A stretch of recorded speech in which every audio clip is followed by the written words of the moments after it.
I'm Sean, this is my McLaren MP412C, and today I'm going to show you how to change the brake fluid. Now, there's two ways to go about doing this, the right way and then the other way. The right way is using McLaren's diagnostic system, or MDS, and in there's some menus to where it does some stuff with the braking system to actually pump the fluid from this reservoir right here out the calipers. Not everybody has that. Not everybody can do that. So we've got a backup plan. I do have access to MDS, but I'm going to show you how to do it the other way that anybody can do. It's relatively easy. It's just a little bit time consuming, and you're going to have a few days to do this. So let's get started. Like I said, this is our reservoir right here. You can see that you have got a level right here. So you want to be in this range on there. Mine is currently in that range. Make sure you observe that and make sure you don't have any leaks before you get into this, just because. And what we are going to do is kind of an old school method. It's not getting 100% of the fluid in one shot. And that's why I said it's going to take a few days. So we're going to take the cap off of here, and we're just going to use a turkey baster.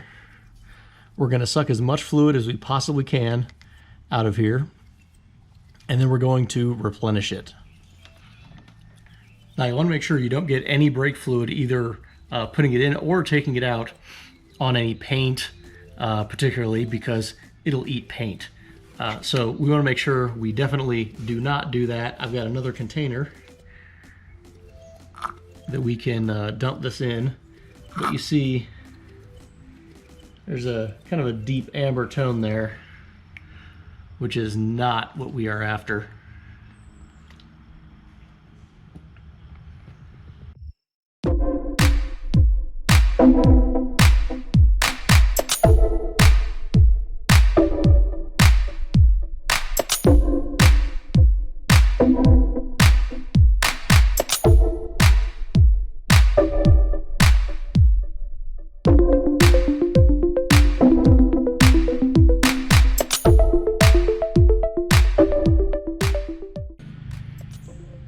Now you can see I got down to the bottom of the basket in there. That's as far as I could get, obviously, because the basket's in the way.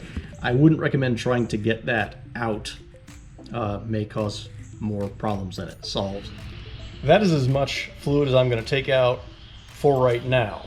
And we're going to replace it with .5.1 liquid moly. Doesn't have to be liquid moly, but any .5.1 brake fluid will do. If you're doing a lot of track, you may want to look at something that's more race specific. All .5.1s are going to be high temperature, wet and dry. And wet meaning after it has absorbed a bunch of water, because brake fluid likes to absorb water. That's what you're supposed to do every 2 years. If you do a lot of track use, you might want to do it less than that. I'm right at that point where I need to be doing it, and that will be very apparent when you see the color of the fluid that's going in versus what came out.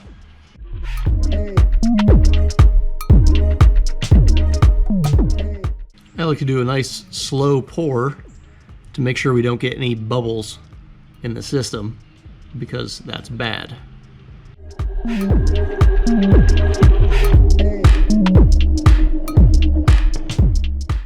You may have to stop, let it flow back down, and check your level in the reservoir here several times.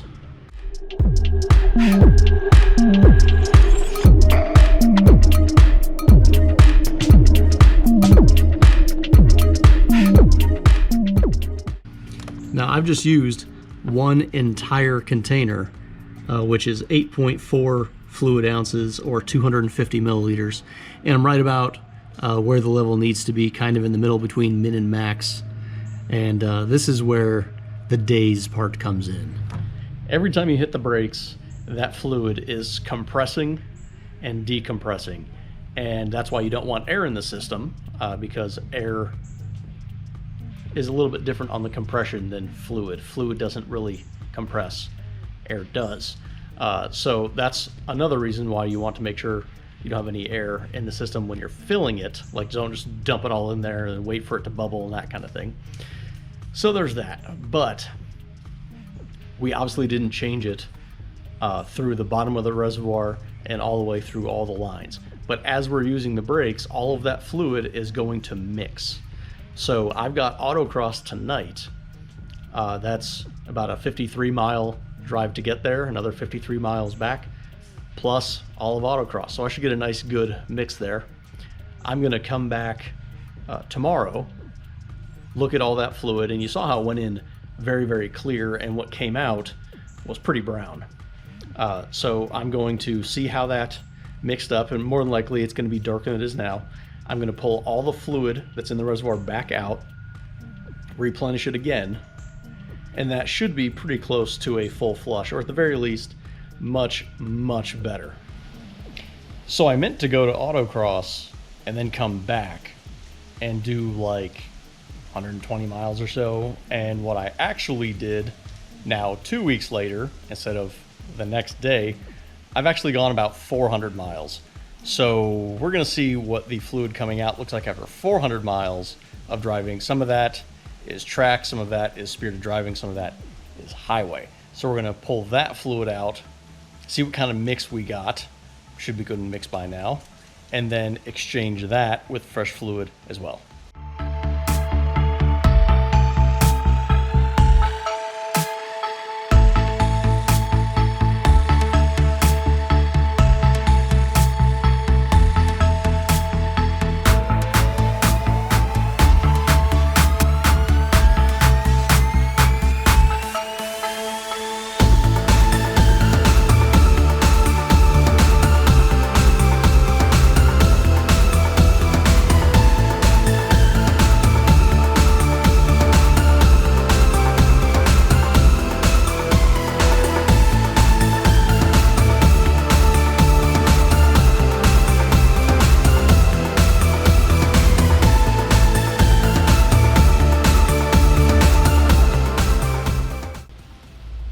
So as you saw, the fluid that I took out was still not as clean as the stuff that I put in, but it was much, much better than the stuff that I originally took out.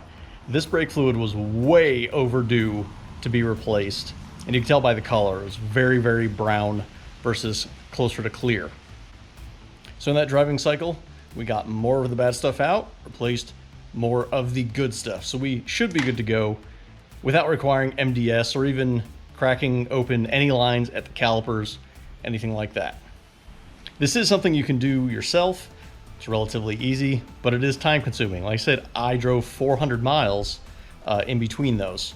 So it doesn't exactly make sense if you're doing it to somebody else's car when you've got to do everything pretty quickly. But if you've got some time, you're gonna do some driving, you can do it yourself. Or if you aren't in that much need, maybe you do it annually, so it's not necessary as much to get as much of the bad stuff out. That might also work for you.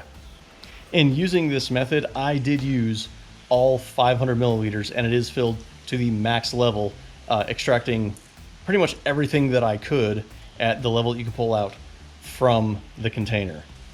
If you found this video helpful, make sure you hit a thumbs up and the subscribe button and the notification bell so you might actually see when new upload is done. Make sure you check out my other DIY videos and the other informational things that I put up, and I'll see you in the next one.